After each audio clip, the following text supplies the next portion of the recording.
Come on, Annie. Let's go to the movies.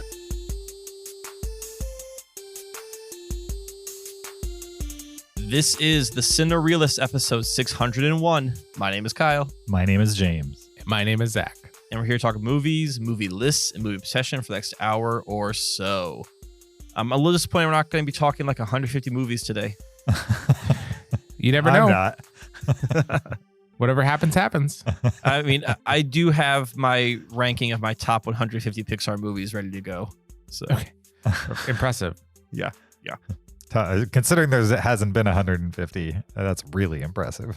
Oh, I should clarify that. I mean, my top 150 Pixar frames. Oh, okay. Yeah. That would be fun to do. Actually, that would be like not your favorite scene, but like your favorite still moment in a movie. Yeah. That'd be kind of cool list. It not great for a podcast, maybe, but Sure.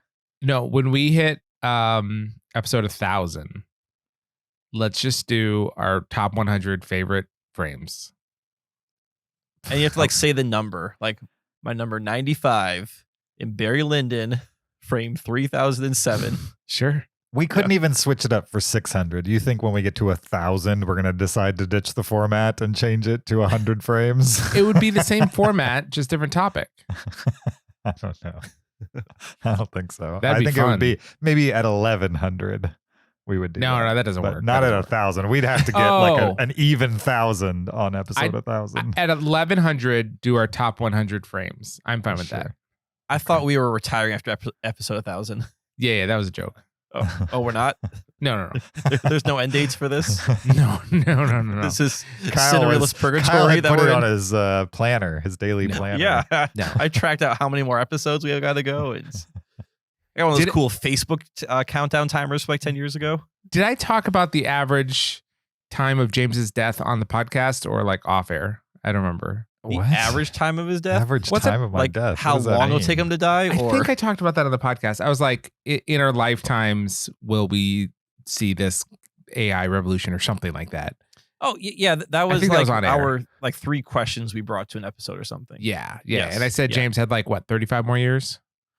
On average. On yeah. average, yeah. Sure. Okay. So we have a lot of podcasts left in us. You're pretending like I'm like ridiculously older than you. That just means you have 40 years. I am not pretending anything.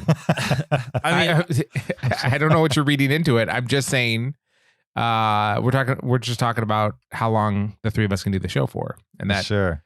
statistically determines when you're going to die, James. Well, considering the pace of the first 9 years and 9 months, Yeah. we've got about 8.5 years before we get to episode 1,000. Okay. I'll still be in my 40s. That's fine. Sure. Like, I think all Zach is saying is he and I still have more life in front of us, if that is not behind us, if not the same amount. Where James, you're definitely on the downswing now. No, I'm not saying- Statistically, that's true. But I think in the end, I will outlive you guys by years. All I'm saying, it doesn't matter who dies first. The first time someone dies, the podcast doesn't have the three of us. That's all I'm saying. Sure. So when we're trying to see how long it's going to go, it doesn't matter which one of us it is. Oh, if one So of when us James goes, we dies have first, to stop the then- podcast? Yeah. Let's We make a have to stop- pact right now. Ah. Not to be grim, but let's make a pact. If one of us goes, we do one more episode without that person. And then that's it. Podcast ends. I'm not making that pact. Why not? Why would we stop? You can keep going. You just can't keep going as Cinereelists. You got to reboot it as something else. No. Yep. It's like Voltron. If you're missing one of the lions, you can't fully form. Yeah, exactly. It's just like Voltron. I don't know. There might be more lions somewhere. There's never more lions. It's a finite amount of lions. I didn't really get that reference. Really? fine. You don't I don't remember know Voltron? No. Is he a Thundercat? No, that's a No. Thundercat. A Thundercat is a Thundercat, Zach. Who's Don't be silly. Voltron? Is he a He-Man? No, Voltron is not a he, it's an it, for one thing. And Voltron is the robotic creature that is formed when the obviously 5 lions that make up its limbs form together to form Voltron. 5 You've never robotic had islands. Voltron? This explains a lot. I never had Voltron. He looks like a Transformer to me. No, he's a Voltron. No, it's He just is- it's just 5 lions that happen to come together to form a bigger robot. Yeah, a much bigger robot. Is he more powerful all assembled than unassembled?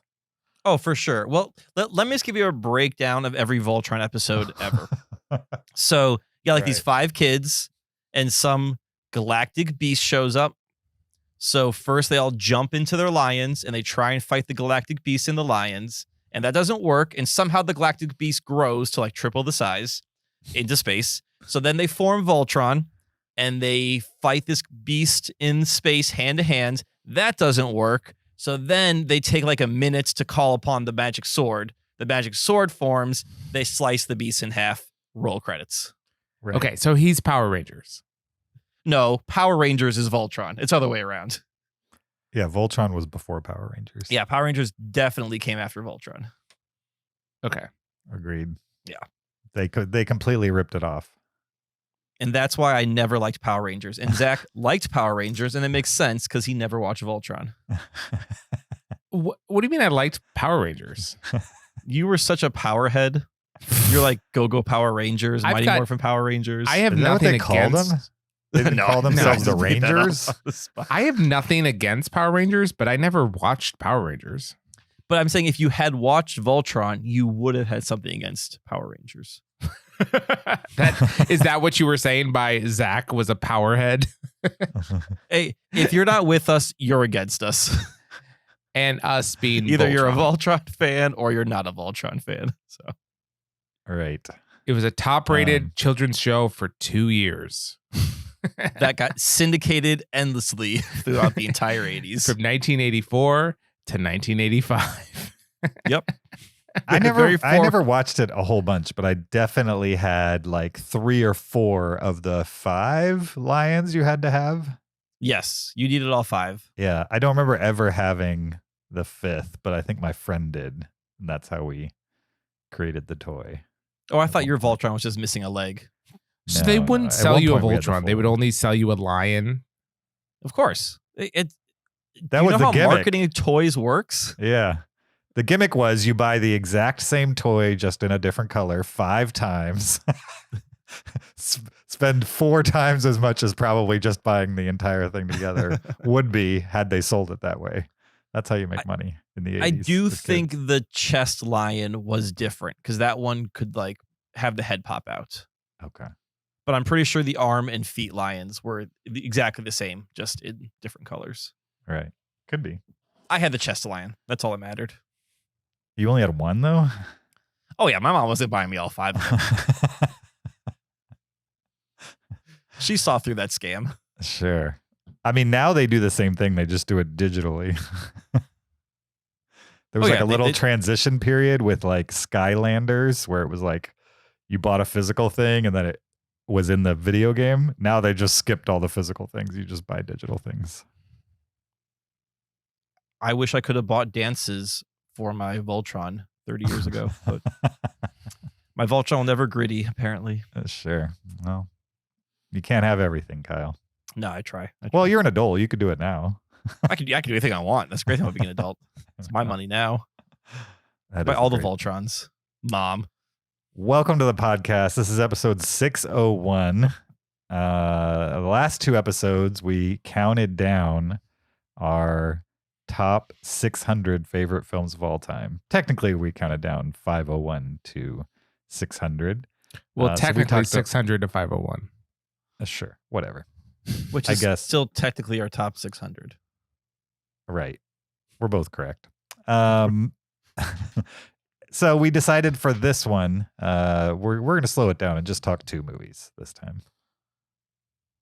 One, But a new release film, and one, at least this year, not exactly new release, but a movie we've wanted to talk about but just haven't gotten to yet. So we decided to put it on the agenda.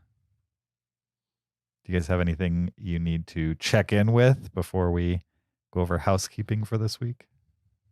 If we could just circle back to Voltron for a moment. Yeah, we haven't had enough of that talking about that. No, I got nothing.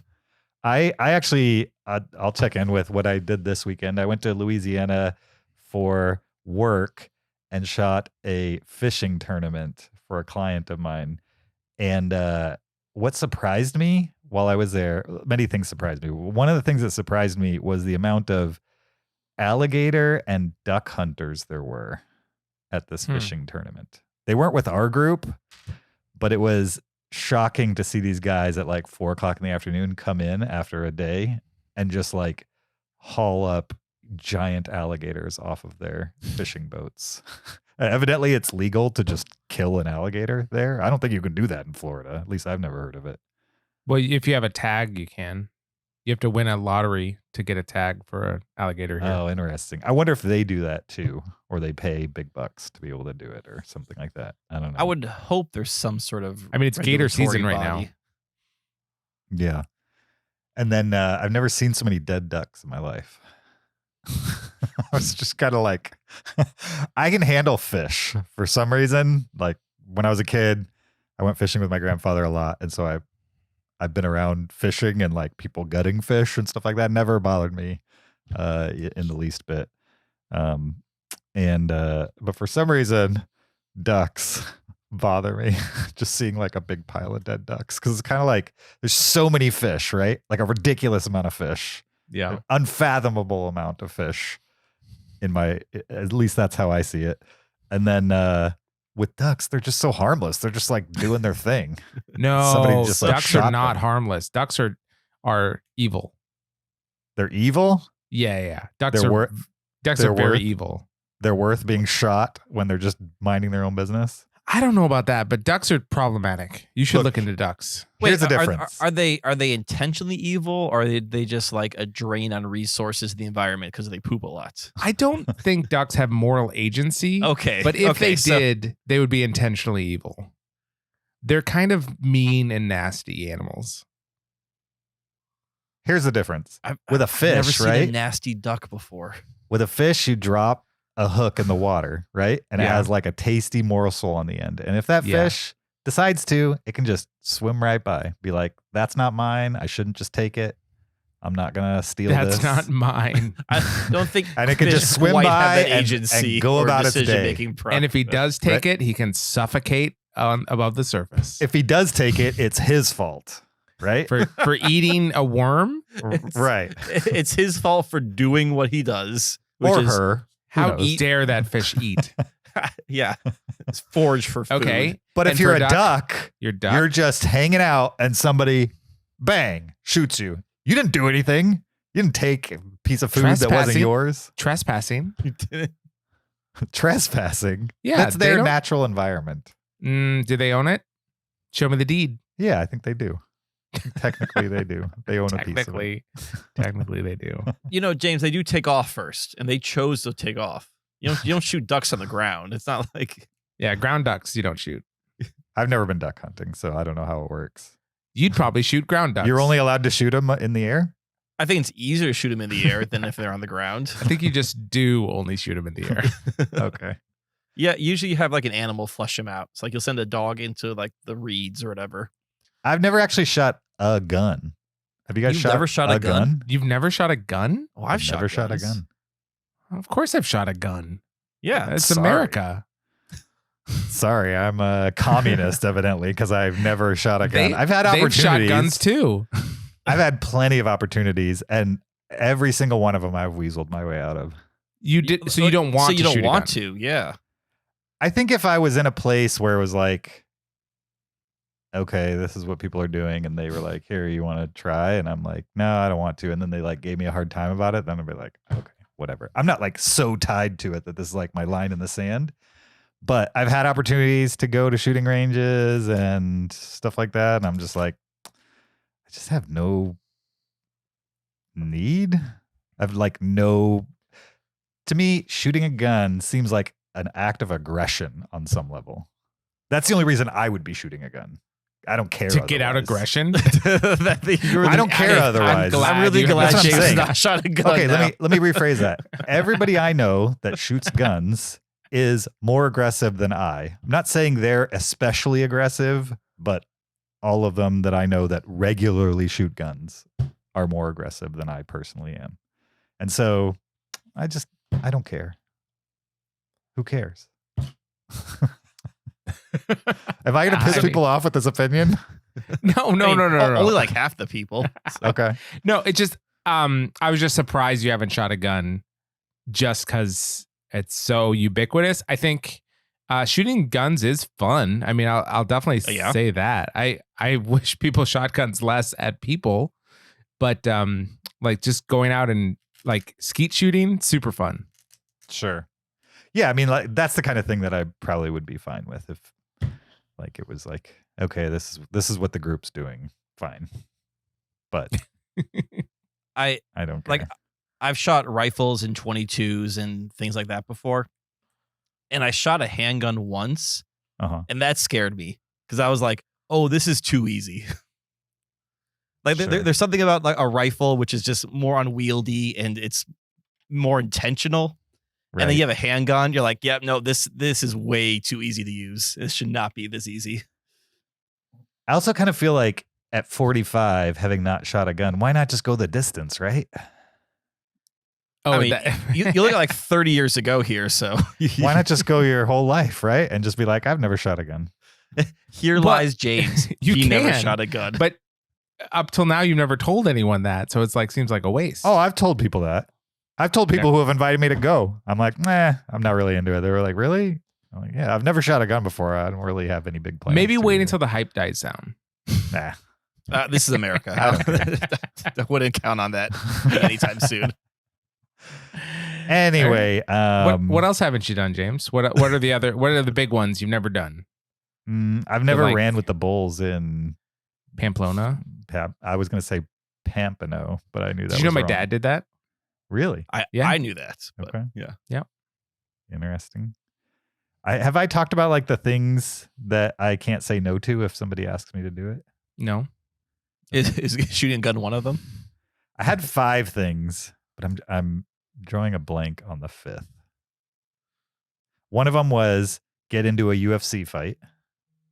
Okay. Wait, what do you mean by a UFC fight? Because Like a mixed martial arts fight. Okay. If somebody was like, okay, James, I'm inviting you to get into an organized, controlled mixed martial arts fight. I can't say no to that. Like literally nobody will ever ask me that, but if they did, I can't say no. What about behind your cabin? No, I'm talking about a real one in like a gym with like televised? A referee. It doesn't have to be televised, but like a gym with a referee, a lead up. You know what I mean? I'm not talking about an impromptu behind the Dollar Tree. It just has to be in Vegas at the MGM Grand on pay-per-view. Wait, have you guys ever been in a legit fight? Have I been in a legit fight? Like I mean, punches thrown, like high school, after high school, whatever, like a legit fight with somebody. Physical confrontation. I've punched people, but just as a joke. I've never been. That's not the same. I'm talking like you're angry, they're angry. No. This isn't going to end until somebody hits the ground. No. Kyle. Once in a mosh pit, things got a little heated. In a mosh pit? Yes. Kyle. It was more like you're supposed to be pushing each other in a mosh pit. It was more like one guy took it too far, and then a group of the mosh pit people turned on him. So you were one of a dog pile on this guy? No. This was not a ground and pound. This was like a subdue and remove from the mosh pit. That's not a fight. What concert was this at that he took it too far? This was a Jimmy Gwar Buffett concert. He took it too far at a Gwar concert. Yeah, no, because once that's you start, not possible, Kyle. No, it is. Oh, no, okay. It is. People are very respectful at a Gwar concert. There is mosh pit etiquette. Yeah. Okay. There is mosh pit etiquette. He didn't lift his pinky when he took a sip of his tea at the Gwar concert. Once you start like throwing punches and like going out to hurt people, and that is not the accepted. Like I know there's those slam circles where people try and punch each other. That's not my scene whatsoever.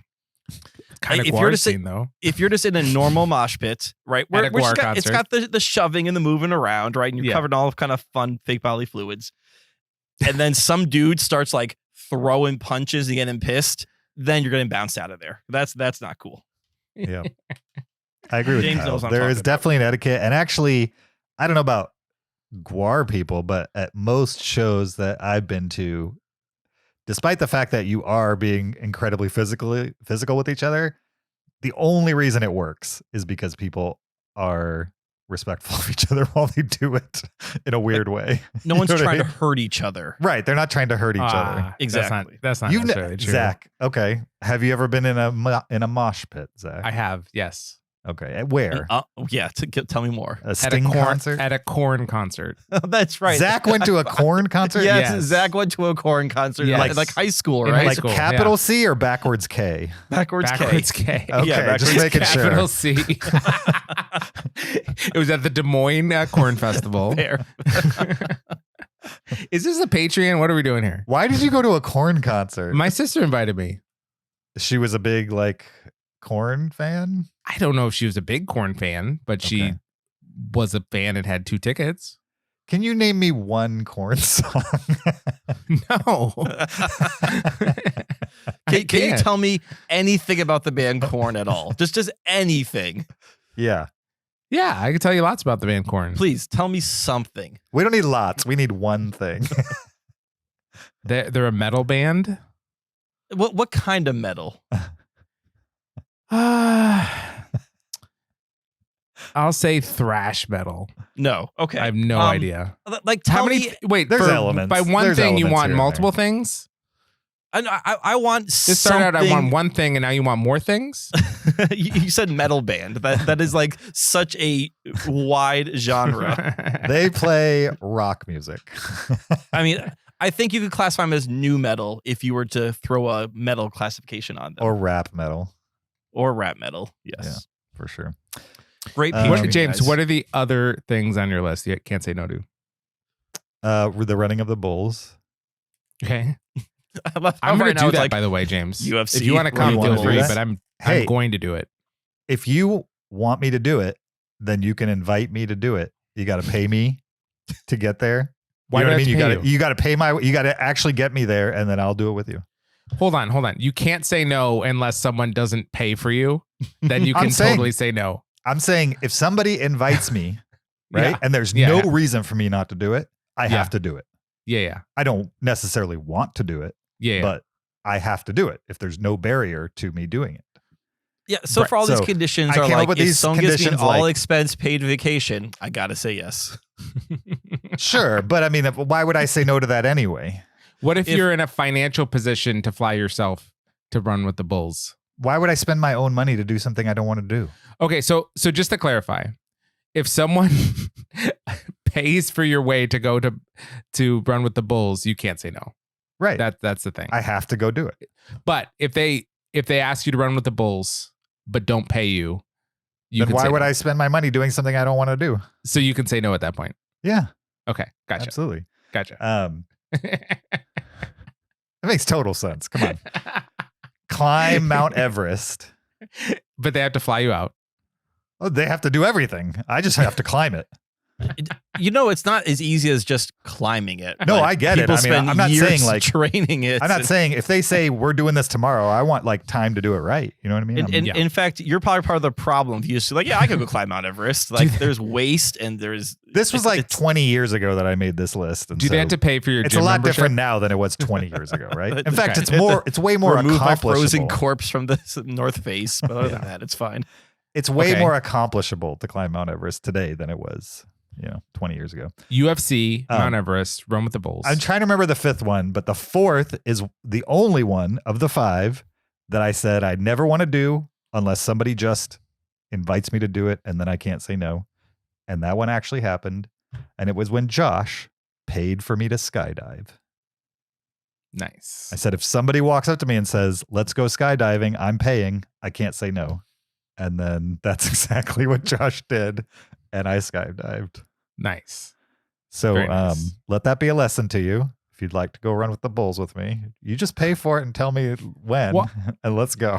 I need to make a whole long list of these things where if someone pays for it, I'll do it. Like dinner. I have to say yes if Yeah. someone pays for my dinner. Sure. Flying to space, twist my arm, NASA. Okay. Amazing. You want to go to space? Of course. Yeah. No.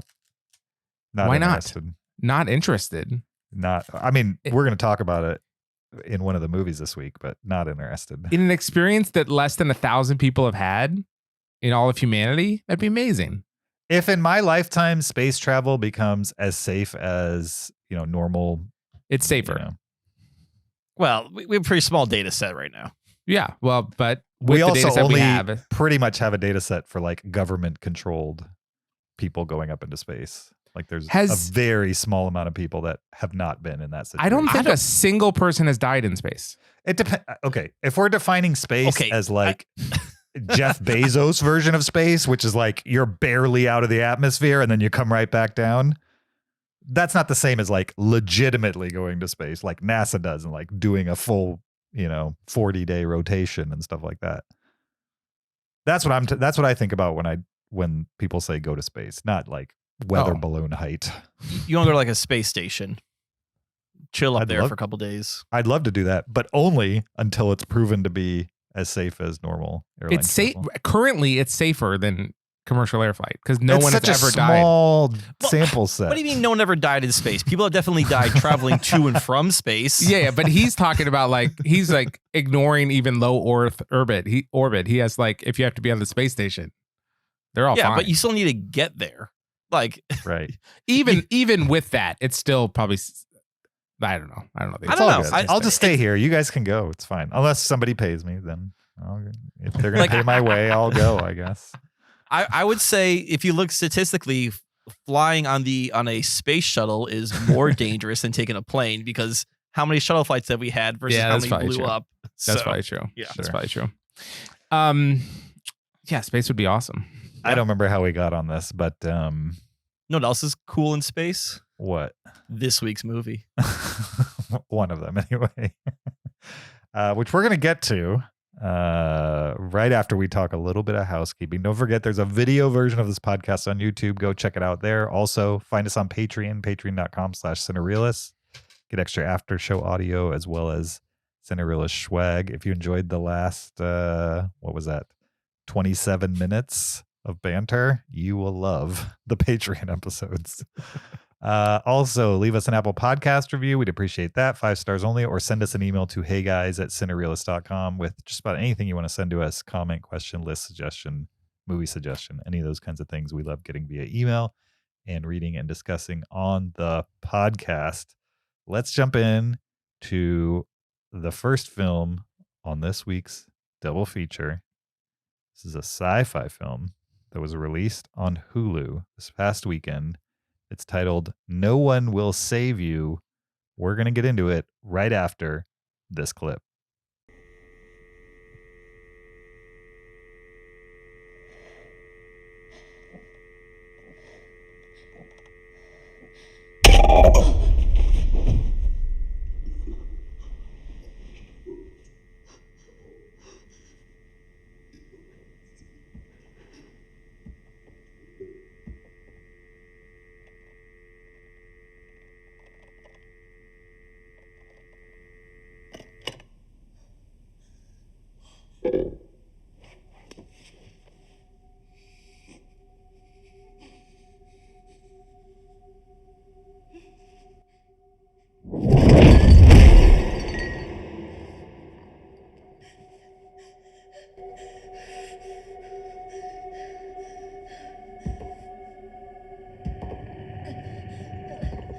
That was No One Will Save You, a 2023 American science fiction horror film, written, directed, and produced by Brian Duffield and starring Caitlin Dever. The official IMDb plot synopsis for No One Will Save You is: an exiled, anxiety-ridden homebody must battle an alien who's found its way into her home. So we're going to do this discussion in kind of 2 parts. We're going to talk about this spoiler-free, and then we're going to talk about Elemental. And then if you are interested in spoiler chat for the film, either If you're watching on YouTube, click the spoiler link in the show description. It'll take you right to that discussion. If you're listening to it on a podcast app, just listen after the music at the end of the podcast, and you'll hear a little bit of spoiler chat as well. So, No One Will Save You. We've seen it. It was my suggestion. What did you guys think of the movie? So I knew nothing about this movie going into it. I had not even heard of it until James recommended it. And I was pleasantly surprised. This is a fun little alien invasion thriller, is the best way to put it. Mm-hmm. This movie does a lot with little, if that makes sense. So, I mean, there's definitely some special effects and some CG and some creatures. But so much of this movie is told through light and sound. And I think it's not a spoiler to say that there is almost no dialogue in this movie whatsoever. So you're really getting, you're learning about what's happening through, or Caitlin Dever, she's kind of the one character, through her reactions, through what she's seeing. And then you're observing these odd alien things happening, mostly through the lights and the cool sound design they use. So I just thought this was a fun alien thriller that was just trying to tell the story a little bit differently. It's definitely a play on like your Little Green Men idea of like flying saucers and abduction and everything involved with that. But it took, I think, an idea that we all know and understand and made it sort of like just, I don't know, a little elevated. And again, that's through this storytelling device of not having people talk about what's going on, but just you as the observer learning what's happening and then just watching everyone react to the situation. Yeah. Sure. What'd you think, James? I enjoyed it, but I did kind of feel like it's a little mid. Okay. like I understood the hook with like nobody speaking. Yeah. And I get that. And I wasn't really I was nonplussed by that storytelling device, I would say. In fact, I thought it was a little confusing in the end, which I'm sure we will get to in spoilers. Like I kind of feel like there may have been, you could have had minimal dialogue instead of literally like one line in the entire movie. And maybe framed a little bit more for the ending so that it would have a little more emotional impact. I thought the bulk of the movie is just kind of like your typical stalker kind of slasher film with this alien invasion wrapper going on and like all the trappings that come with that. And that's fine. I like, home invasion survival type movies. And this is definitely a spin on that. I think this movie is also notable just because it did not shy from almost the very beginning with showing what the alien looks like. Yeah. Right. Yeah. It wasn't some surprise. Yeah. It was definitely not a surprise. And they lingered and they gave you lots of different angles and different effect shots of the alien. And they rarely had the alien like come up on her or like rush her or anything like that. It mostly would slowly stalk and then you'd have a bit of action and then it would find her again and slowly stalk type of thing. And yeah, I mean, I enjoyed those parts as a fan of these types of movies. But I also felt very little personal tension or investment while I was watching it. I was just kind of like, okay, we're going to go through the motions here. Some things happen later that were maybe a little inventive and like it gets the movie gets bigger, I would say, towards the end of it. But overall, I didn't hate it. I just also don't think it's going to go in the canon of alien invasion movies as something that's all that memorable in the end. And that's fine. Not everything has to. Some things are just popcorn entertainment. I think that's where it fell for me. What'd you think, Zach? Like Kyle, I knew nothing about this film going in. I'd never heard of it. I didn't know the subject matter. I didn't know anything about it. Started watching it and was intrigued by this girl who is shunned by her community, and we don't know why. She'd been through some sort of trauma. Found that interesting. then something has broken into her house. She doesn't know what it is, you know. And then the moment that we realize it's an alien, I was so disappointed. Oh, because so you literally knew nothing. Like you hadn't even seen the absolutely poster. nothing. I at least knew this was an alien movie going into it. Oh, I knew nothing. And you could like barely see it through the screen or whatever. And I was hoping like, oh, it'll just turn out to be like a deer wandered in, you know, to prolong the mystery of like why she's shunned. But no, it was a little alien creature, the most generic alien creature you could come up with, really. And yeah, it's interesting to be disappointed by a movie that you have no expectations for. But then once it became an alien movie, I was still into it because it's like there's no dialogue. And I think she did a great job. Her performance, awesome. Yeah. I have no complaints about her performance throughout the film. I think she did an awesome job.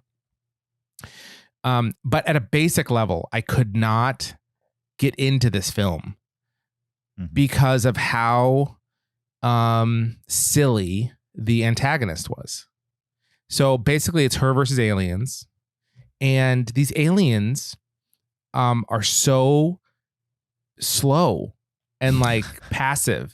Like they're clearly trying to get her, but like at every opportunity that they have, they just like slowly head towards her, or like for tension's sake, slowly put their hands on things. And like they're capable of dying. Like they're capable of being attacked and hurt, and like they have consequences, and yet they could care less about like effectively getting her. I mean, they could be super fast, but when it comes to actually getting her, they're very slow and ponderous, and it just seems like the whole thing is fake. Like it's just like, let's be as slow as possible to give her a chance to escape somehow, and let's do it again and again. And by the fourth time, it's like, well, what are we doing here? Why do we care that they're putting her in danger? Because they'll just not do anything until she comes up with a way to escape again. You know, it's like most villain movies, they have that one monologue that they're giving while the hero escapes. This one had it like 5 times, you know, like the killing time waiting for the hero to figure out how to destroy them. And yeah. I want to counter that, but I want to counter in spoilers because I think my point is a spoiler for the movie. Perfect. I want to put a pin in your argument of the slow moving aliens, or the deliberately paced, however you want to put it. Please do. Please do. Okay.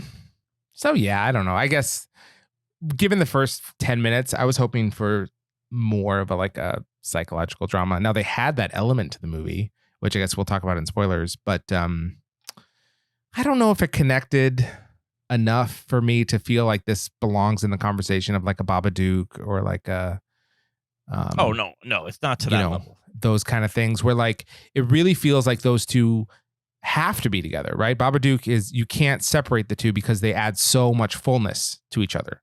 You know, the two elements to that movie. This one, neither of them really seem very much connected with the other. Like maybe at the end they try to zip them together a little bit, but it's just so tangential. It seems, I don't know, just kind of not important. Like they're two elements, but they're not cohesive elements. That's just how I felt. I did find the setting up of the emotional stakes at the beginning really clunky because there's no dialogue, there's no explanation. Like they have her by her mom's grave, and you already know the character's name. So like it says like, here lies blah blah blah. Then below it says loving mother of Bryn. So like just in case you didn't know whose grave that was. And then it shows the picture of her and Maud, like her friend from when they were kids, and it was like Bryn and Maud, BFFs for whatever. So I thought that stuff was a little spoon feedy of here's the dead mom, here's the friend, they were best friends, and maybe that's a partially because there is no dialogue, so no one can like have exposition, so they have to throw it in your face. Yeah, I mean, I wasn't upset with the film, and I liked the attempt, and I think I understand what they were trying to do with it by like spinning different genres that you've seen, kind of combining them in what they were aiming for unique ways, and then also like coding it with this nearly dialogue-free presentation. It's just none of it seemed particularly better than the sum of its parts. You know what I mean? Like it kind of adequately did all of those things, but not impressively did any of them. And certainly not in combination was I like, oh, this combination is what makes the whole thing elevate. It just never got there for me. Whereas like, what was that movie that we watched that had a couple long takes that had to do with like a radio tower in a small town and there was an alien that movie was invasion? great. Oh, That I movie see. was I did great. not like that movie at all. You almost never see an alien in that movie. Yeah. But That was like I was something of night or something like that. Day of Night or something No, like Days Vast. Day. Vast Yeah. of Night. The Vast, Vast of Night. of Thank Night, you. yeah. That movie was great. That movie was did fine. so much more with less than this did for me. And yeah. And you can kind of see the less is more with the dialogue here, but then there's like so much more as far as how often they're showing the alien and how much of the movie she's being chased around by them. It's just kind of like, okay, well, maybe like the emotional payoff will come through with like the backstory. And I was just like, by the time it got to that, I was like, okay, can we move this along a little faster?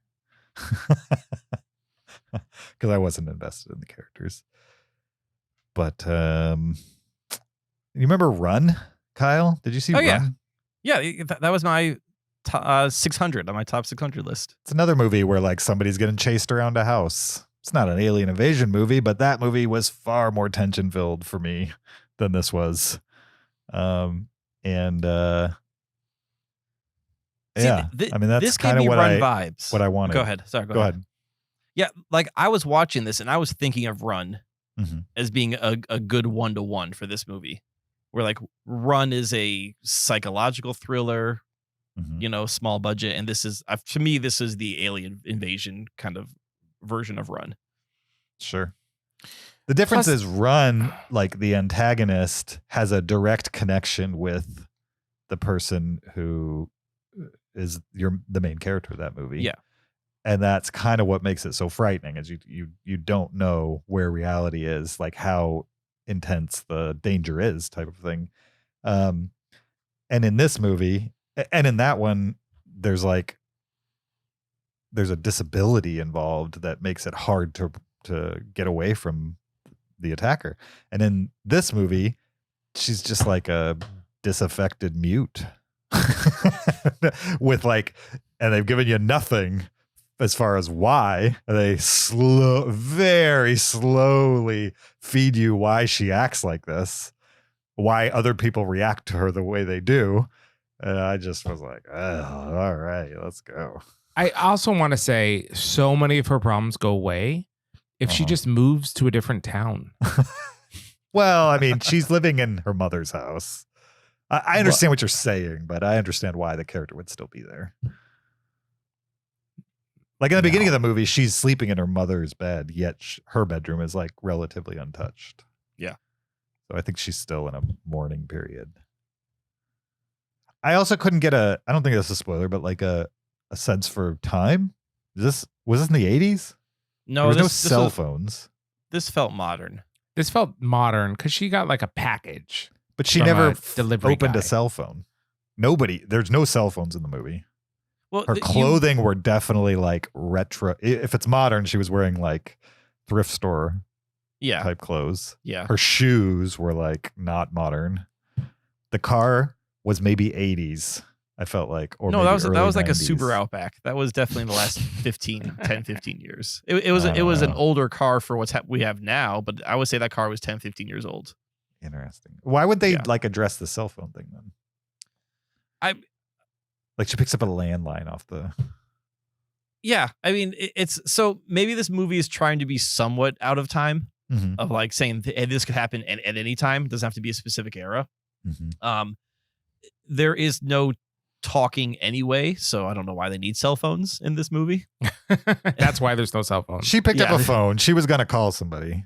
She was, but I mean, like there are also like I got the impression that this was a pretty small community. We never quite knew where in Mhm. America this was, but They did have an area code. it did have an area code. Was it 555? No, Okay. it was Like- let me look. This was a pretty small rural community. West Virginia. West Virginia. Okay, that makes sense.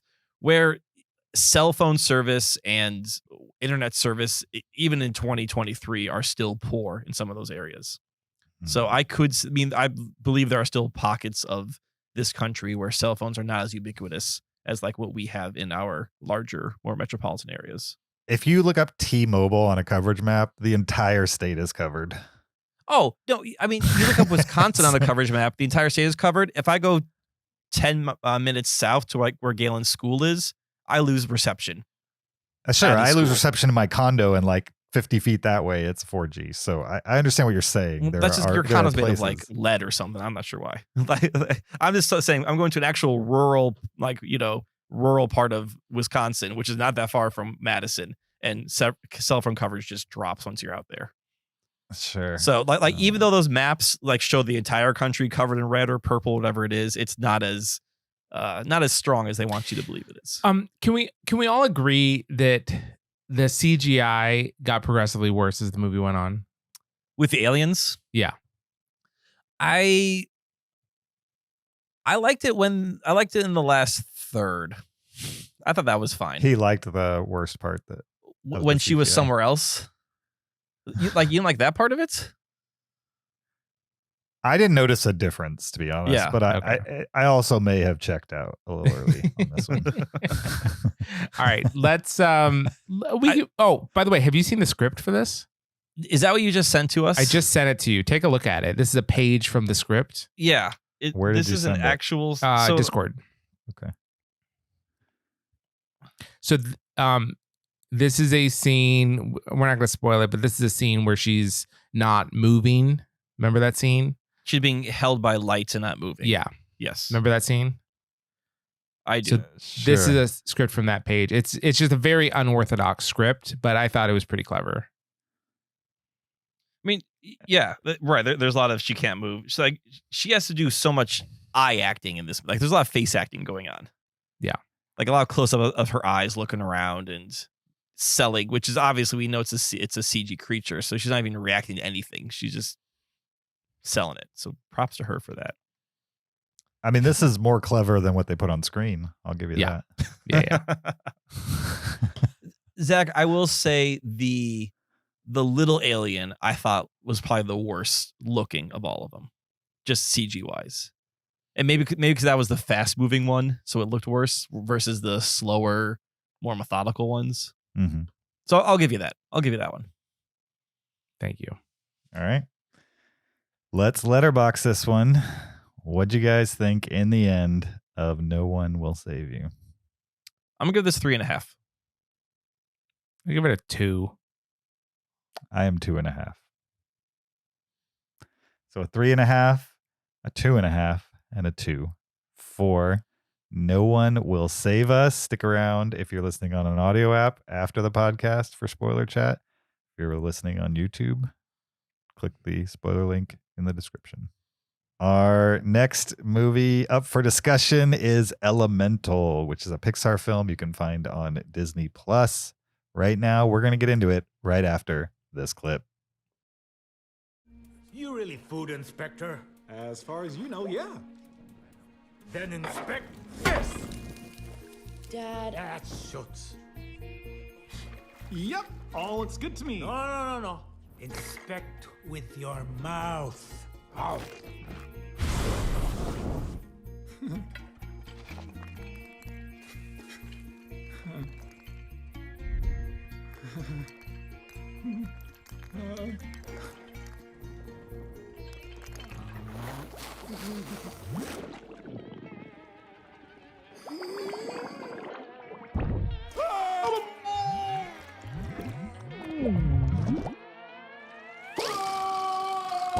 You see? He likes it. That was Elemental, a 2023 American computer animated romantic comedy drama produced by Walt Disney Pictures and Pixar Animation Studios. This movie was directed by Peter Song and stars kind of a low-key cast of voices on this one. You got Leah Lewis, Mamadou Athie, I have no idea if I pronounced that right. Ronnie Del Carmen, Shyla Omni, Wendy McLendon Covey, and Catherine O'Hara. Normally it feels like they pack these, right, with like big name voice actors. Yeah. With this one, they really didn't do that, which I It's find interesting. Catherine O'Hara is the only name I recognize from that cast list. Yeah. And I mean, Catherine O'Hara is like an actress from who probably hit her height in the 80s. Have you not watched Schitt's Creek? No. Nobody watches that she show. has an entire new fan base with Schitt's Creek. Okay. Yeah. Well, they all didn't flock to this one on opening night. That's for sure. Anyway, Elemental is a movie that came out in theaters, was generally not necessarily shunned, but was not a big deal, I would say. People weren't really talking about it in bad ways or good ways. It just kind of was in theaters, and I think families were slowly going to it at their own pace. I think a lot of people got used to things coming out on Disney Plus, and you just kind of assume you wait long enough, it'll show up there. And they just kept this thing in theaters. Like it was making enough money that they didn't push it to Disney Plus, and they just kept it in theaters. And eventually, it became a financial success.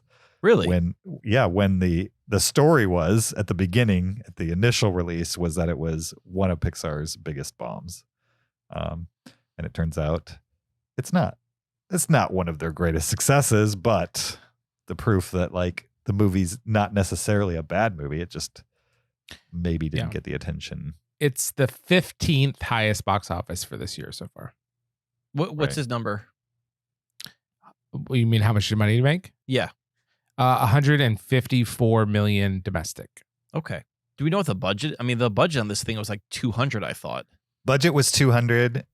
Worldwide, it's got 486 million. Okay, so worldwide, it's probably doing it's at least breaking even, and then some. I mean, the rule of thumb is you take the budget and double it, For as like far as like marketing whether things, you're yeah. broken even. So Yeah. Okay. So we of course waited till it was on Disney Plus. We finally watched Elemental. We're going to talk about it right now. It made more money than Fast X. That doesn't surprise me.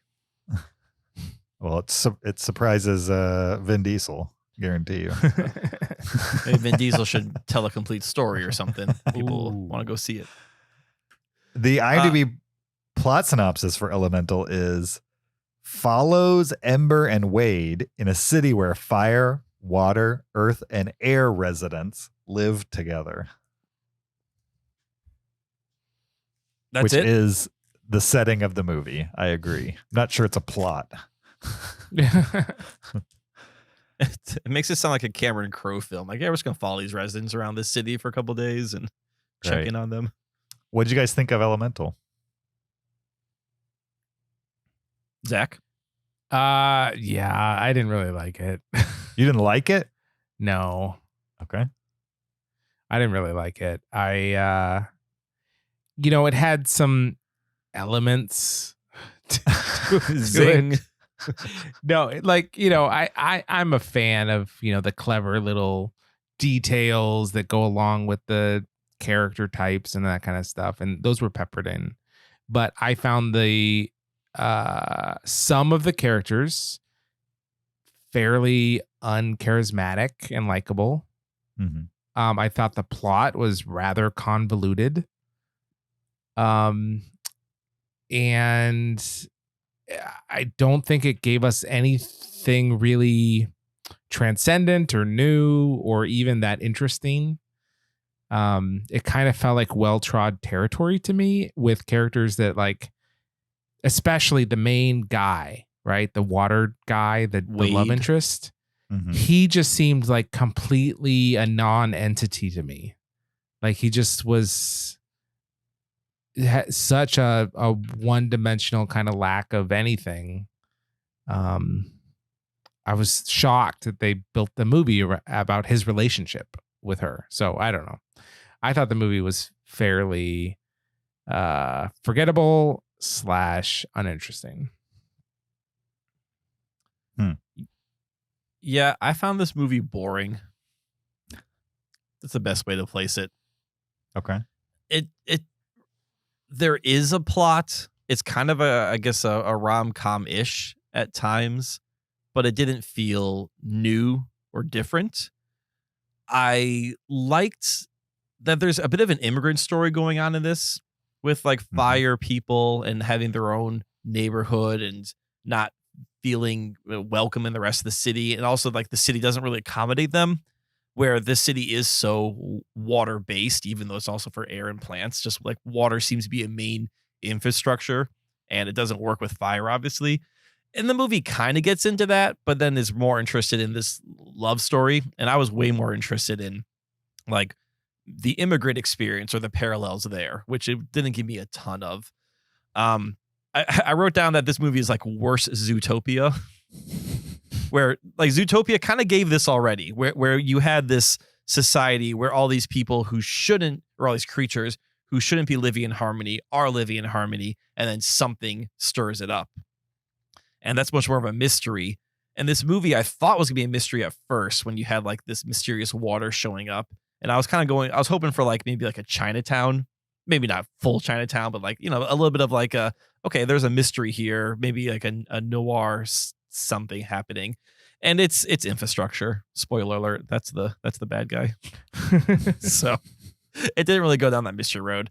So yeah, I mean, I was intrigued by the world and some of the backstories. And like, I want to know, why did the fire people leave Fire Islands? Because it seemed like things were fine. They just chose to leave to go to a new whatever. Like, I wasn't sure why they had to emigrate. And I didn't care at all about Wade and Ember. And I found Wade's to be annoying. And I really did not like any time the water people cried. They went to that well multiple times. Oh, yeah. They're so weepy. It was so stupid. Yeah, I was just bored. I was waiting for the movie to be over. It's just hard to be to like a character that is so unsympathetic because he's just so weepy. And again, like they're kind of giving this whole like, oh, he's rich and has everything handed to her, and she's this, you know, struggling, you know, trying to get out of the shadow of her immigrant parents. But I just wish they give me more of the immigrant stuff and less of the love stuff. So James. I saw this roughly 100 days ago. Oh, wait, you didn't rewatch it on I did Disney not Plus? rewatch it. Okay, I did not have the time just because I was out of town. But so some of like the things that you guys mentioned, like the weeping of the water, like that did not stick with me. I don't remember if that was annoying to me or not. If it wasn't enough for me to remember it 100 days on. But what did stick with me on this one was that this was the first time I remember seeing a Pixar film with what is presented somewhat as a heterosexual romance film. You know what I mean? Like there's a clear girl and a clear boy. They might be of different elements. The stand-in for race, I guess, or religion, or whatever you want to say. And then they have, you know, a love story, like a legitimate, traditionally told, somewhat Romeo and Juliet type story going on here. And then it's wrapped around, you know, class issues and things like that as well. But you remove the animation and that's what you end up with. And I thought from that perspective, it was new for Pixar. Now, when Pixar is at its best most of the time, they've taken a traditional story and they've injected their own charm into it, and they've given it a new package that's pretty to look at and impressive. And I think in ways they did that here. Like, I think technically what's going on here is like really impressive. Like the water physics, the fact that like every shot of somebody with fire, like all that is like procedurally generated, and they all have like halo effects. It's miles ahead of most animation studios. It's a gorgeous looking movie. Yeah, absolutely. Like one of their most impressive, in my opinion. That being said, like I didn't think the production design of the city was like mind blowing or all that inventive. It felt exactly what Pixar would do, instead of subverting it a little bit and giving us something that we wouldn't expect from them. But I enjoyed the overall love story of it and like how simple it was. I enjoyed that element of it. And that's what carries in my brain, just how pristine and impressive the animation was. And the fact that they told a traditional love story, which didn't seem like something Pixar would ever do. I can't think of another movie where it's about that. And they did that here. But whenever she got angry as like the daughter of a guy with a fire store, I was just kind of like, okay, let's move on. Let's go back to. She got so angry so fast. Yeah. Right. And it totally makes sense. You know what I mean? Like the idea of fire and she's a hothead. Okay, whatever. But there were times when the movie's like kind of in your face with things when it didn't necessarily have to be. I vaguely remember the crying maybe being part of that too, where it's like, we get the joke. There's no reason to like shove this in our face over and over again. Okay, so a couple of thoughts on what James is saying. Yeah. One, as far as being like their first like foray into a love story, I would argue that Wall-E was already that. But in James' defense, he was saying like this was a more clear like heterosexual, like male-looking character, female-looking character. I mean, they definitely set up a little bit of a gender association in Wall-E too. Yeah, I would say they do it way more intensely in this movie than they did in Wall-E. But yeah, for sure. I agree with both of you. Is what I'm saying. And I'm just not convinced that they actually will stay together at the end of this film. You know, she got I don't with him remember if because they do. You're telling me they don't? no, they do end up together. Okay. I'm just saying, like, 4 months from now, because like really she wants to get out of the situation that she's in, right? She feels trapped under her parents' sense of like obligation, and he's an escape for her, right? And I don't know what he really offered to her personally in the film. Besides just like he was very impressed by her, you know what I mean? But I think that will, I don't know. I don't see this as like this timeless Romeo and Juliet kind of thing. Although it didn't end well for them either. Like she liked him because he liked her. Yes. Is that kind of like, oh, he likes me, Yes. so he could had these emotions for me before. Yes, and he could facilitate this escape from what she felt was her inevitable life. For me, I think Pixar often can transcend just being a kids movie, where it can be enjoyed by kids, but also, or they're family movies, right? Where anyone can enjoy these, and they're giving something new for everyone. And I think this one felt just more like a kids movie. Maybe there are not a lot of kids movies that deal with adult romances, and that's cool that Pixar is giving kids a access to that kind of story of like, oh, here's a kind of traditional romance story. But then as a adult who's seen that story many, many times over, once you get past the impressive animation, there wasn't a lot for me to latch onto because I've just seen that story a lot. And I think that's maybe where Pixar failed here, where they've been successful in other things, other stories they've told. Was it just me, or was the water story kind of confusing about like they had illegal water pipes and then there was like a water crisis, or I didn't really follow it. Yeah, I think like those, so there's like these spill channels, right? And I'm assuming those were blocked off so like Firetown could thrive. Because obviously fire and water don't mix. And then so like that part of the city was not built for fire. Just fire kind of took it over, right? Like as in many immigrant stories happens of like this neighborhood becomes now this, culture, whatever. And then I guess with crumbling walls or whatever, now these spill throughs are filling with water again, and then those are going to the pipes, and that's a threat for fire. I think that's what was going on, Zach. Yeah, because like you have these big barges coming down the canals and like the water going over the edges, and it seemed like these were supposed to catch that water, but there's nowhere for it to go because Firetown.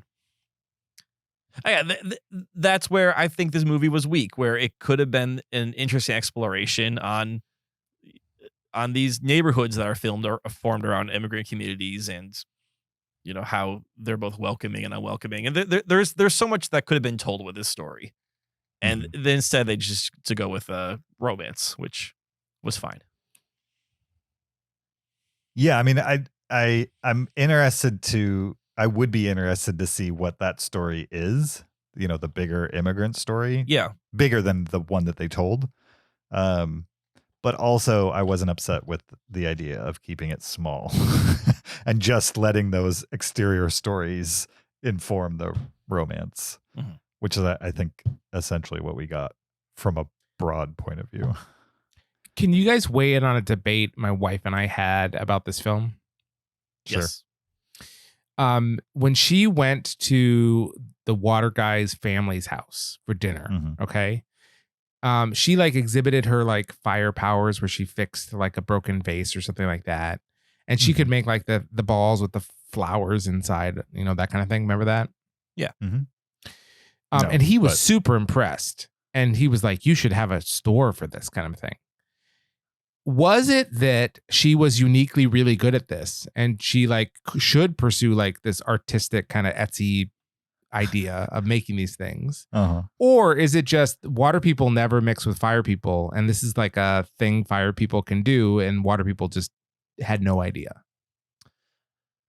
I think it's the latter, but that still doesn't mean that she couldn't make it a viable business.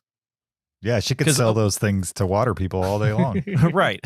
Like again, we have a lot of that where people come from other cultures and they bring a skill which is common in their culture but new to whatever country they're coming to, and all of a sudden people, the people in the country are like, "Oh my God, this is an amazing skill. You should make a business out of that." I mean, same thing for food, right? Like Thai food is just food in Thailand. Sure. And then you bring it to America and you serve it to people. I'm like, this is totally new to me. Open a restaurant and it's something novel and different. Okay, great. Makes sense to me. This movie often compared, at least before it was released, to Inside Out, where you had emotions, you had a, framing structure with like that felt very similar to Elemental. In fact, in the early press, they were talking about how it's like a spiritual sequel to Inside Out. How do you guys feel about that? No, because I think Inside Out was able to take a abstract concept and then define it through cute characters and make it something that was accessible for kids and then maybe even for adults who haven't thought about that through, like, oh yeah, this is how we can explain nostalgia and growing up and such and such. And this movie is just cute characters, but I don't think it's really taking an abstract concept and simplifying it. Like even Soul did more of that with like taking this idea of this not the afterlife, but what's between life and making it a solid concept. I thought just kind of on the look and feel of it that it was going to be like Inside Out, right? So, Inside Out was amazing. And so I was kind of thinking like, they're really good with this kind of thing, but it wasn't that. Did you guys ever see Robots? No. Yeah, with Ewan McGregor. Yeah. Like I forget about that movie every couple of years, but I did see it. And Robin Williams, he did a voice. He's in that one too? Yeah. That's in like we're a talking about the Robots- same movie, right? The animated kids movie, Robots. Yeah. In like a Robot City, right? Yeah. This movie reminded me of Robots. Okay. Like from a visual perspective, the storylines are very different, but the city just kind of felt like a busy mishmash of like elements, basically. Yeah, I mean, I agree generally with the Inside Out Elemental comparison that you guys are talking about. It's like Inside Out was more clever with like the comparisons and kind of took a high concept and gave it a wrapper, whereas this movie took a very well-known, well-trodden concept and wrapped it in visual complication. But storyline, I think, was the same. You know what I mean? It's just like, what types of emotions would fire have? Okay, well, if that's the girl, then we're going to make her angry. Why is she angry? You know what I mean? Like you just work the script backwards into the type of element they are. Whereas in Inside Out, your protagonist is actually the body that these things are inside of, and they are making, the pieces of the human type of thing. And even though a lot of the emotions have cliches that are visually represented, in combination, that's what's motivating the bigger story that's happening outside of the brain. So yeah, bottom line, I just think Inside Out is far more clever on its surface. But I also think Inside Out, a kid might, like, most of it might go way over their head. It might be just a little weird for them. No, I disagree. I think Inside Out does a great job of taking the high concept and making it accessible for kids. And like maybe kids don't understand what it's like to be a 13-year-old and go through those changes. So like, yeah, I don't expect like my son to understand what Riley's going through in that aspect. Mm-hmm. But I do think that when he saw Inside Out, he understood like, oh, these are my emotions on the these are my emotions and this is how they affect me. And, like this is maybe one way to explain how it's happening. My 4-year-old was definitely tracking with it emotionally. Yeah. Interesting. Do you think, did you watch this with your kids? No. I watched this with my wife who fell asleep, but this is her second time watching and she watched it with Galen. And I told him, like, after I saw it, I didn't care for it. He was like, really? You didn't like it? Sure. So he obviously liked it. I mean, it's colorful. It's fast moving. I think it's fairly easy to understand. I mean, we used to like Voltron, so it doesn't shock me that a kid would like this. You know what I mean? It's like, not everything has to be high concept when you're that age. Really, really, really quick sidebar. Sure. Galen and I watched an episode of Thundercats the other day because on Hulu. I was like, oh, this is a show I used to watch when I was a kid. And yeah, that is exactly what you think it's going to be for 22 minutes. Sure. Yeah, like that did not hold up whatsoever. So, yeah. Anything else with Elemental that we haven't talked about? So this is the same guy who directed The Good Dinosaur. Yeah, have you guys seen that? That was my least favorite Pixar movie. Okay. And now this is my new least favorite Pixar. So it's definitely in the lower side of the lower tier for me too. But honestly, I don't remember it. I remember seeing it roughly, but I don't remember anything past the poster of that movie. Isn't that sad that there's sad. The Pixar movie and you just don't remember it, because the good ones you definitely remember. Right. Absolutely. Yeah. Well, and I think Pixar is just on a curve where, maybe if DreamWorks made Elemental or Illumination, we'd be feeling a little bit different about this. Well, he still doesn't remember it, despite who made it. But I'm just saying, like, Pixar is held to a higher standard. It was. I mean, if I'm looking at their output recently, the last movie that I would say I really liked was Soul. And that's a movie for adults. I don't even think that movie's for kids. Luca has grown on me. I think when we first watched Luca during pandemic, I was a little mixed on it. Mm-hmm. And the more I've watched it, the more I've come to like that one. I haven't rewatched it, but I don't have a problem with Luca. I just don't. On the first watch, the only watch, it didn't inspire much. Okay.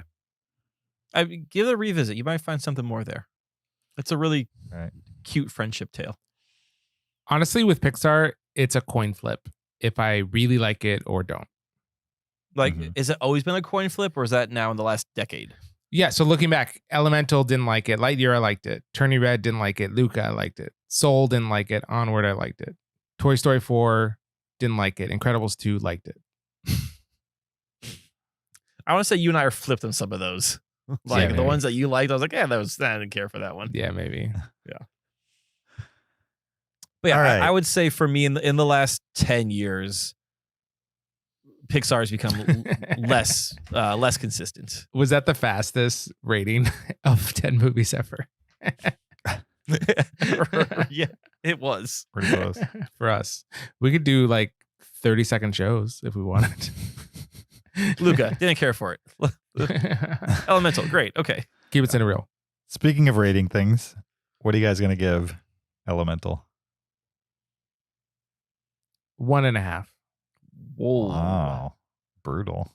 I'm just gonna go 2.5 on this one. I'm a 2.5 Wait, as well. You gonna hurt its feelings?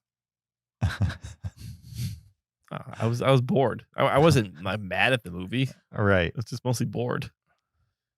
I mean, if you go back and watch Robots right now, you'll realize Elemental is not that bad. Oh, I don't think Robots was good when I saw it the first time. Yeah, I mean, Robots was brutal. There's a lot of bad animated movies. I don't think Elemental's bad, but its worst crime is that it's not as good as really good Pixar movies. Yeah, in my opinion. So. James, a 2.5 for you is like an average. It's movie, an average right? Pixar movie. Yeah, but like you don't remember anything from it. I remember not having big issues with it, and that I enjoyed the surprise of the fact that they kept it straight. Okay. Like that it was just a romance. That's not a Pixar concept. The idea that they would just do a straight romance film with a weird Inside Out-esque rapper. Okay. Or even, it's not even an Inside Out-esque rapper. It's a Pixar rapper where they just take an inanimate thing or a concept and then attach it to a bigger story, right? Toys. It's toys, but they talk. Everybody knows what toys are. Now we're going to have them talk and have emotions and feel things for their owners. Cool. I'd give you another example, but I don't want to. It's like monsters in your closet, but if you talk and have emotions. Right, exactly. This one, it's like elements, fire, earth. It's like elderly people, but they get sad when their loved ones die and they have emotions and balloons. All right. What did we say? A 1.5 and 2.5s for Elemental. Yeah. Thank you for listening to this episode 601 of the Cinereelists podcast. We appreciate you listening. And want to remind you on your way out to check out the video version of the podcast on YouTube, support us on Patreon, leave us an Apple Podcast review, 5 stars only, or send us an email to heyguys@cinereelists.com. You could also follow us on social media on TikTok, Facebook, Instagram, or Twitter at Cinereelists, or you can follow me on my personal Twitter or Letterboxd account at YoJRB. I'm on Twitter or Letterboxd at Shaban. I'm on Letterboxd at PeterSKB. Next week, we will be discussing the film The Creator by director Gareth Edwards. I'm excited about it. I'm looking forward to it. Yeah, director of Monsters and the first Godzilla reboot movie that came out a couple years ago. The good one. The one where the guys jump out of the plane. He was hired to do a Star Wars movie, and then I think they removed him. Right? Is it the Rogue One guy? I think he was. He was the Rogue One guy. Did he actually get director credit for Rogue One? He may have. Yeah, who's the credited director for Rogue One? I know there was issues, for sure. Like the version of Rogue One that was released was not what he wanted. Let's evidently. see. Rogue Even One. though it's one of the few that Star Wars fans consider good from the Disney era. He is the credited director on Rogue One. Okay, cool. Yeah, so I'm looking forward to that one. We'll see you guys there. Until then, keep it cinereal.